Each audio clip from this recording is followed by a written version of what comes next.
जी अस्सलाम वालेकुम क्लास, क्या हाल है आप लोगों का? ठीक ठाक हैं जी।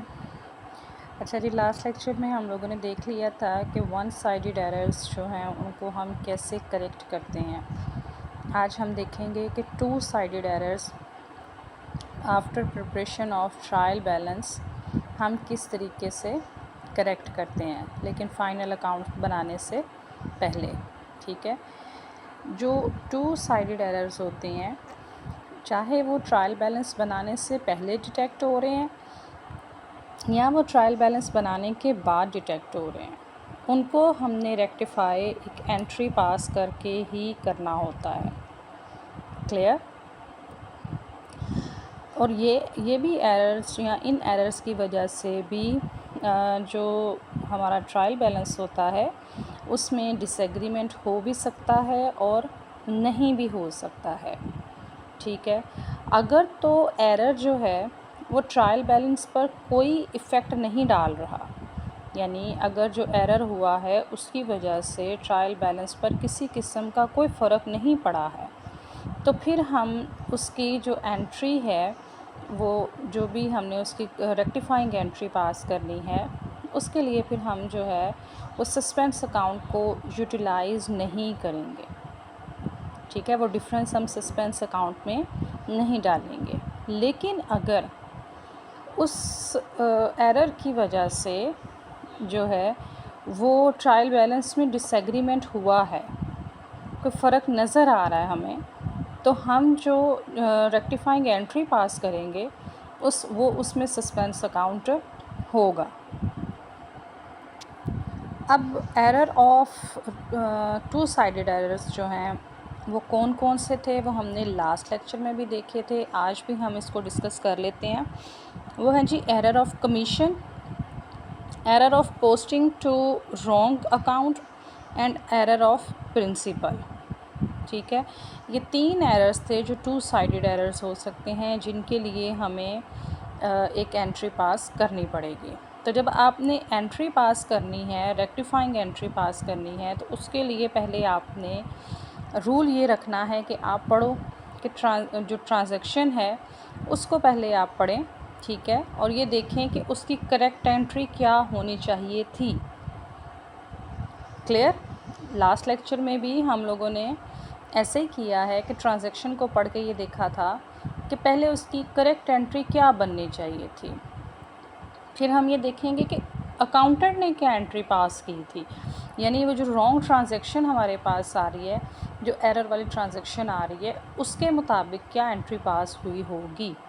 ठीक है, what entry has already been passed. तो फिर इन दोनों को कंपेयर करके, करेक्ट एंट्री और रॉन्ग एंट्री को कंपेयर करके हम एक नई एंट्री पास करेंगे जिसको हम नाम देंगे रेक्टिफाइंग जर्नल एंट्री का। ठीक हो गया? क्या करेंगे, तीन स्टेप्स में लेके चलेंगे। पहले ट्रांजैक्शन को पढ़िएगा, उसमें से करेक्ट एंट्री को निकालिएगा, क्या होनी चाहिए थी। ठीक है, वो एक साइड पे आप यहाँ पर लिख लीजिएगा लेड पेंसिल के साथ। फिर ये देखिएगा ट्रांजैक्शन पढ़ के कि उसने गलती क्या की थी, उसने कौन सी गलत एंट्री पास की थी। ठीक है, वो भी एक साइड पर लिख लीजिएगा जो उसने एंट्री पास की होगी। फिर उन दोनों को आपस में कंपेयर करके जो है वो हम एक करेक्ट एंट्री पास करेंगे। यहाँ इसकी कुछ एग्जांपल्स दी हुई हैं, हमें उन एग्जांपल्स की मदद से इसको समझने की कोशिश करते हैं। कह रहा जी machinery purchased for ₹50,000। Machinery purchase की गई थी कितने से? 50,000 से। But the amount was debited to purchases account. लेकिन क्या हुआ कि वो अमाउंट किसको डेबिट कर दी गई? परचेजेस अकाउंट को। यानी वही मिस्टेक जो नॉर्मली स्टूडेंट्स भी कर रहे होते हैं कि जब परचेज़ का वर्ड्स देख लेते हैं तो अमाउंट जो है वो परचेजेस अकाउंट में डाल देते हैं, जबकि यहाँ पर क्या डेबिट होना था? मशीनरी अकाउंट डेबिट होना था। तो पहले तो हम यहाँ देखें ना, इसकी करेक्ट एंट्री क्या बनती है। करेक्ट एंट्री बनती है जी मशीनरी अकाउंट डेबिट। ठीक है, एंड कैश अकाउंट क्रेडिट। जबकि उसने अब रॉन्ग एंट्री क्या पास की थी? उसने एंट्री पास कर दी purchases account debit and cash account credit. अब ये करेक्ट एंट्री है, ये गलत एंट्री है, रॉन्ग एंट्री है। इनमें जो कैश है ना वो ठीक है, वो उसने ठीक अकाउंट पास किया है, हम इसको कंसिडर नहीं करेंगे, हम इसको इग्नोर करेंगे। क्लियर? अब इसको इग्नोर करके क्या कर देना, स्किप कर देना कि इसमें अमाउंट ठीक लिखी हुई है, ये ठीक अकाउंट पास हुआ था, इसको नहीं हमने लेके चलना। पीछे क्या बचा? पीछे बच गया हमारे पास मशीनरी अकाउंट और परचेजेस अकाउंट। करना मशीनरी अकाउंट को डेबिट था, कर किसको दिया था? परचेजेस अकाउंट को डेबिट कर दिया था। तो अब हम इसको क्रॉस तो नहीं ना लगाएंगे यहाँ पे ऐसे, जैसे नॉर्मली स्टूडेंट्स करते हैं कि इसको क्रॉस लगा देते हैं। अकाउंटेंट्स क्रॉस नहीं लगाते। अकाउंटेंट क्या करेगा, इसका बैलेंस नील करने के लिए, परचेजेस अकाउंट का बैलेंस ख़त्म करने के लिए इस डेबिट साइड पर जो उसने परचेजेस लिखा था इसको उठा के ले जाएगा फिर क्रेडिट साइड पे। क्लियर? तो जो एक रेक्टिफाइंग एंट्री है वो फिर क्या पास हो जाएगी? वो पास हो जाएगी जी मशीनरी अकाउंट डेबिट, क्योंकि इसको डेबिट करना था। ठीक है, अब अमाउंट जो है वो मशीनरी अकाउंट में डालेंगे और जो परचेजेस को उसने गलती से डेबिट किया हुआ था उसको हम क्या कर देंगे? क्रेडिट। तो अब ये रेक्टिफाइंग एंट्री पास हो गई। इसकी बेस पे अब जाकर मशीनरी के अकाउंट को हम डेबिट करेंगे और ये क्रेडिट हो जाएगा जब, तो ऑटोमेटिकली डेबिट साइड में से क्रेडिट साइड जो है वो क्या हो जाएगी? माइनस हो जाएगी। क्लियर? ये देखें जी, यहाँ पर उसने भी वही एंट्री पास की है। करेक्टिंग एंट्री क्या पास हुई है? Machinery account debit and purchases account credit. यानी मैंने आपको बताया कि अमाउंट उसने पास करनी थी मशीनरी अकाउंट में, गलती से पास कर दी उसने परचेजेस के अकाउंट में, तो हम परचेजेस का अकाउंट क्रेडिट कर देंगे और मशीनरी का अकाउंट जो है वो यहाँ पर डेबिट कर देंगे, क्योंकि मशीनरी अकाउंट ने डेबिट होना था। क्लियर? नरेशन में हम बता भी देंगे कि being machinery purchase of machinery wrongly debited to the purchases account. किसको डेबिट हो गया था? परचेजेस को। आफ्टरवर्ड्स फिर हम क्या करेंगे? हम रेक्टिफिकेशन का जो है वो बाद में भी एक लेजर बनाएंगे। ठीक है, पहले क्या हुआ था? पहले परचेजेस अकाउंट की डेबिट साइड पर अमाउंट लिख दी गई थी गलती से। अब हमने क्या कर दिया? हमने वही अमाउंट जो है वो क्रेडिट साइड पर कर दी और रेफरेंस में क्या लिख दिया? मशीनरी अकाउंट लिख दिया। रेफरेंस में क्या लिख दिया हमने? मशीनरी अकाउंट लिख दिया। ठीक है, तो अब ये दोनों साइड्स इक्वल हो गई ना, तो इसका बैलेंस क्या हो जाएगा? फिर नील हो जाएगा, यानी ये क्रॉस हो गया। डेबिट साइड ने क्रेडिट साइड को आपस में क्या कर दिया है? कैंसिल कर दिया। हम क्रॉसिंग नहीं करेंगे, लेकिन लॉजिकली इसको लेके चलेंगे कि गलती से डेबिट साइड पर अमाउंट थी, हमने क्या कर दिया? उसको क्रेडिट पर ले गए, वो ऑटोमेटिकली डेबिट क्रेडिट ने आपस में एक दूसरे को कैंसिल कर दिया। ठीक है, तो रेक्टिफाइंग एंट्री के अकॉर्डिंग जो है वो क्या है? मशीनरी अकाउंट की डेबिट साइड पर अमाउंट आनी थी कितने से? 50,000 से। Is that clear? यहाँ पर हम एक और एग्ज़ाम्पल देख लेते हैं।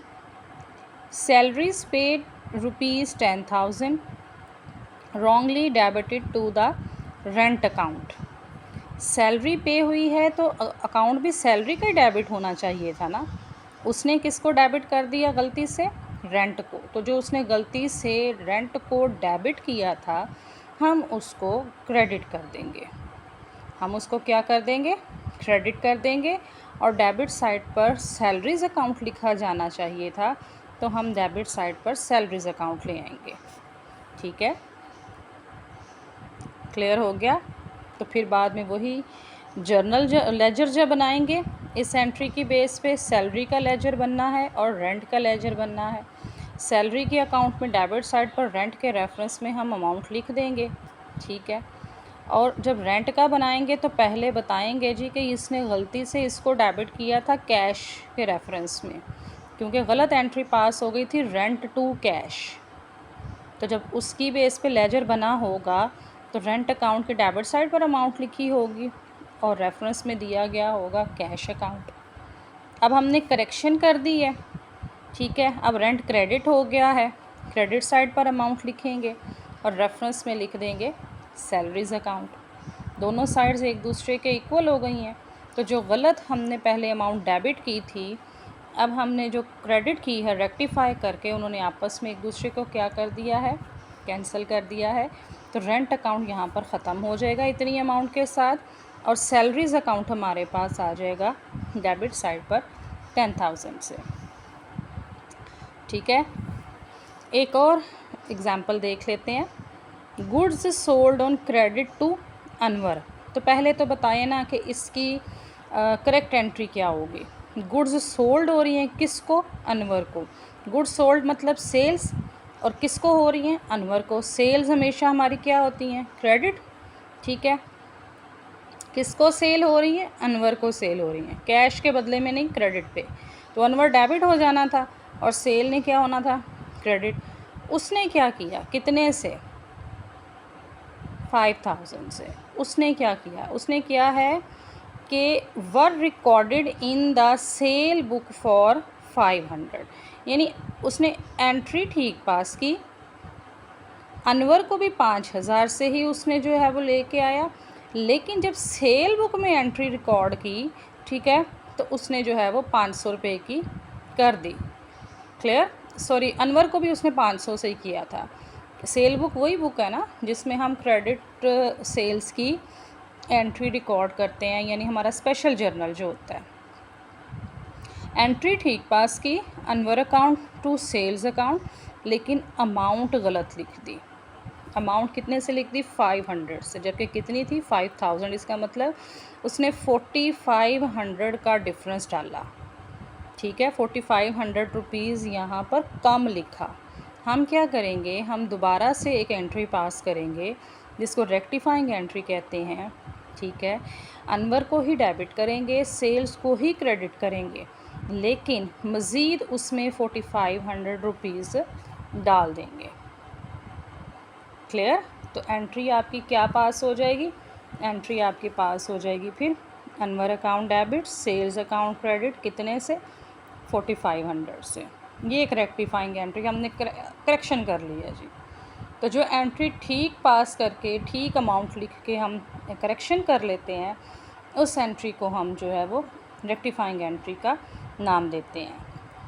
थोड़ा सा ये कंसेप्चुअल हो जाता है, बस थोड़ा माइंड पे जोर देना पड़ेगा आपको, और रूल याद रखना पड़ेगा कि पहले करेक्ट एंट्री लिख लेनी है, फिर गलत लिख लेनी है। उनमें से जो गलत हो रही होगी ना, ठीक है, जो गलत एंट्री में जो साइड आपकी रॉन्ग जा रही है, ठीक है, उसको फिर आपने रेक्टिफाई कर देना है करेक्ट और रॉन्ग को मिला के, ठीक है। अगली एक एग्जांपल है, आपको कह रहा है goods purchase from the Amjad. Good purchase किससे हुई हैं, अमजद से हुई हैं। एंट्री पास होनी चाहिए थी परचेजेस टू अमजद अकाउंट, ठीक है। जबकि उसने क्या किया, उसने किया were recorded in the purchases book as 400, ठीक है। परचेजेस बुक में एंट्री रिकॉर्ड कर दी कितने से, 400 से। एक ये गलती की उसने कि ये जो है वो 3,600 का डिफरेंस डाल दिया। क्लियर, एक उसने ये गलती की, क्या किया, 3,600 का डिफरेंस डाल दिया। दूसरी उसने गलती ये की कि जब अमजद का अकाउंट बनाया ना, यानी लेजर बनाया, तो उसमें 40 रुपीज़ की जो है वो अमाउंट लिख दी, जबकि लिखी कितने से जानी चाहिए थी, 4,000 से, ठीक है। यानी यहाँ पर उसने फ़र्क डाला 3,960 रुपीज़ का। अब हम क्या करेंगे, हम रेक्टिफाइंग एंट्री पास करेंगे, ठीक है। Purchases account to Amjad account. Clear, Amjad के अकाउंट पे उसने कितने का फ़र्क डाला था, 3,960 रुपीज़ का। तो हम अमजद के अकाउंट को क्रेडिट कर देंगे कितने से, 3,960 रुपीज़ के साथ। परचेजेस के अकाउंट में उसने फ़र्क डाला था 3,600 से, तो हम परचेजेस के अकाउंट को डेबिट कर देंगे 3,600 से। हमारा रूल ये है कि credit side must be equal to debit side, लेकिन डेबिट साइड पर अभी भी 360 का डिफरेंस आ रहा है, क्लियर। अकाउंट का नाम हमें नहीं पता तो हम इस अमाउंट को डाल देंगे सस्पेंस अकाउंट में। जब डेबिट या क्रेडिट साइड पर आपको दूसरे अकाउंट का नेम नहीं पता होता तो आप डिफरेंस डाल देते हो किस में, सस्पेंस अकाउंट में। ये थोड़ा सा लॉजिक से हट के बात बता रही हूँ, ठीक है। वैसे तो क्या है कि अगर ट्रायल बैलेंस में डिफरेंस आ रहा है तो उस डिफरेंस को हमने कहाँ डालना है, सस्पेंस अकाउंट में। लेकिन ड्यूरिंग एंट्रीज़ अगर आपको जो है वो दूसरा अकाउंट नज़र नहीं आ रहा, ये नहीं कह रही कि आपको समझ में नहीं आ रहा, ये कह रही हूँ कि ट्रांजैक्शन के अकॉर्डिंग दूसरा अकाउंट है ही नहीं। जैसे यहाँ पर डिफरेंस तो आ रहा है लेकिन एक अकाउंट नहीं है यहाँ पे, उस अमाउंट को हमने किस में डाल देना है, सस्पेंस अकाउंट में डाल देना है। चलें यहाँ हम एक क्वेश्चन करते हैं। उस क्वेश्चन में वो आपसे क्या कह रहा है, वो कह रहा है following errors have been found in books of Rizwan and company, give necessary entries to record them, ठीक है, टू रेक्टिफाई दैम। पहली आपके पास है कि ₹7,000 paid in cash for typewriter purchased, ठीक है, यहाँ तक ट्रांजैक्शन है आपकी। इस ट्रांजैक्शन के मुताबिक पहले हम इसकी करेक्ट एंट्री अपने माइंड में सोच लेते हैं या एक साइड पर लेड पेंसिल से लिख लेते हैं कि अगर टाइपराइटर परचेज़ हुआ, कैश के बदले में परचेज़ हुआ, तो एंट्री क्या होगी, टाइपराइटर एसेट है, बिज़नेस में आया होगा, उसने डेबिट साइड पर लिखना होगा, क्लियर। और उसके बदले में कैश बिज़नेस से गया तो कैश अकाउंट को हम क्रेडिट कर देंगे। लेकिन क्या हुआ कि उसने debited to office expense account कर दिया कि टाइपराइटर लिखने की बजाय उसने किस अकाउंट को डेबिट कर दिया था, एक्सपेंस अकाउंट को। अब हमने इसकी करेक्शन करनी है, तो ये जो गलती से अकाउंट डेबिट हुआ था ना, इसको हम ले जाएंगे किस साइड पर, क्रेडिट साइड पर, और इसकी जगह करेक्ट अकाउंट हम डेबिट कर देंगे जो कि है क्या, टाइपराइटर अकाउंट। सिंपल बात है, इसमें कोई जो है वो मैंने न्यूटन का लॉ नहीं बताया। सिंपल से एक बात बताई है कि जो गलत थी, जिस साइड पर गलत थी उसको उठा के हम ऑपोजिट साइड पर ले गए हैं, और जिस अमाउंट ने डेबिट होना था, जिस अकाउंट ने डेबिट साइड पर लिखा जाना था, उसको उठा के हमने क्या कर दिया, डेबिट साइड पर लिख दिया। तो ये आपकी कौन सी एंट्री बन गई, रेक्टिफाइंग एंट्री बन गई। नंबर 2 पे आपसे कहता है an amount of 10,000 withdrawn by proprietor for personal expenses. तो जब भी हम कोई अमाउंट अपने पर्सनल एक्सपेंसेस के लिए बिज़नेस से विड्रॉ करवाते हैं तो वो हमारी क्या होती हैं, वो हमारी परचेज ड्राइंग्स होती हैं। उसने क्या किया, उसने ड्राइंग्स की बजाय किस अकाउंट को डेबिट कर दिया, ट्रेड एक्सपेंस अकाउंट को, ठीक है। किस अकाउंट को डेबिट कर दिया, ट्रेड एक्सपेंस को। तो जो गलती से उसने ट्रेड एक्सपेंस अकाउंट को डेबिट किया हुआ है हम उसको कर देंगे क्रेडिट। और किस अकाउंट ने डेबिट होना था जी, ड्राइंग्स अकाउंट ने। तो ड्राइंग्स अकाउंट को हम यहाँ क्या कर देंगे, डेबिट कर देंगे, क्लियर। नंबर 3 पे आपसे कहता है sale of goods worth ₹5,000 to Ali was wrongly pass through the purchase book. हुई सेल है, उसने किस में एंट्री पास कर दी है, परचेजेस में। तो परचेजेस क्या होती हैं, क्रेडिट होती हैं, हम कर देंगे उसको क्रेडिट साइड पर अमाउंट पास। परचेजेस क्या होती हैं, डेबिट होती हैं, जबकि सेल्स क्या होती हैं, क्रेडिट होती हैं, ठीक है। तो पहले तो हम इसकी करेक्ट एंट्री पास करेंगे ना, अली टू सेल, उसने क्या कर दिया, उसने परचेजेस में पास की, परचेजेस टू अली। अब हमने करेक्शन करनी है, तो यही एंट्री जो यहाँ पर उसने पास की थी ना, टोटल ही गलत थी, डेबिट भी गलत था, क्रेडिट भी गलत था, हम उसको रिवर्स कर देंगे। तो वो क्या पास हो जाएगी, वो अली टू परचेजेस पास हो जाएगी। अब सेल 5,000 से, परचेजेस क्रेडिट 5,000 से, और अली का अकाउंट फिर हम टोटल अमाउंट के साथ 5,000 जो रियल में अली के अकाउंट में जाने थे उससे डेबिट करेंगे, और जो 5,000 गलती से परचेजेस की वजह से क्रेडिट हुए थे वो भी हम डेबिट कर देंगे, ताकि वो क्रेडिट साइड और डेबिट साइड आपस में जो है वो मैनेज हो जाए, कैंसिल हो जाए, क्लियर। ठीक हो गई है बात, वो क्या हो जाए, आपस में कैंसिल हो जाए 10,000 से।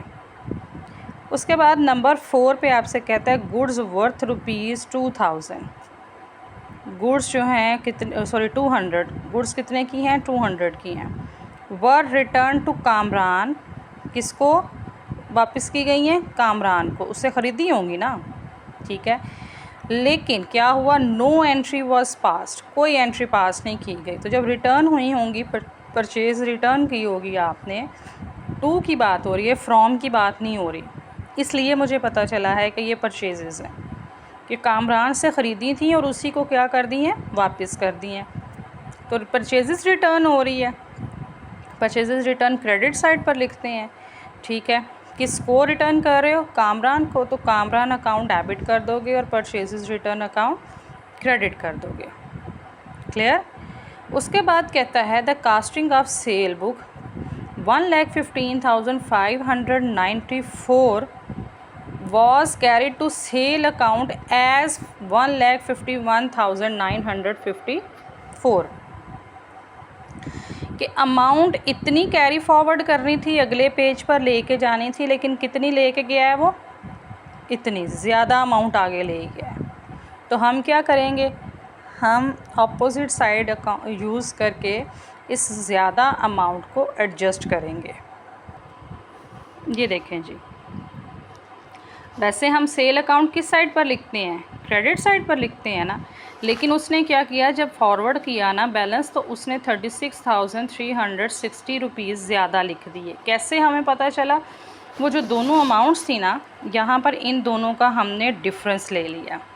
वो डिफरेंस हमने पता चल गया कि इतने से सेल अकाउंट में अमाउंट ज़्यादा लिखी गई थी, ज़्यादा लिखी गई थी, तो हम सेल अकाउंट को ऑपोजिट साइड पर ले जाएंगे, ठीक है। हम किस साइड पर ले जाएंगे, ऑपोजिट साइड पर ले जाएंगे। तो सेल अकाउंट डेबिट हो जाएगा। दूसरा कोई अकाउंट नहीं था यहाँ पर मौजूद हमारे पास अकॉर्डिंग टू ट्रांजैक्शन, तो हमने ये अमाउंट किस में डाल दी, सस्पेंस अकाउंट में। एक और इलिस्ट्रेशन यहाँ पे हम कर लेते हैं। कहता है जी, in taking out of trial balance the accountant find that total of credit side exceeds that of debit side. यानी कहता है कि ट्रायल बैलेंस की जो क्रेडिट साइड है ना, वो डेबिट साइड से ज़्यादा हो रही है, ठीक है। क्रेडिट साइड की जो ट्रायल बैलेंस की क्रेडिट साइड है ना, वो डेबिट साइड से क्या हो रही है, एक्सीड हो रही है, ज़्यादा हो रही है। यानी डेबिट साइड पर इतनी अमाउंट कम आ रही है, ठीक है।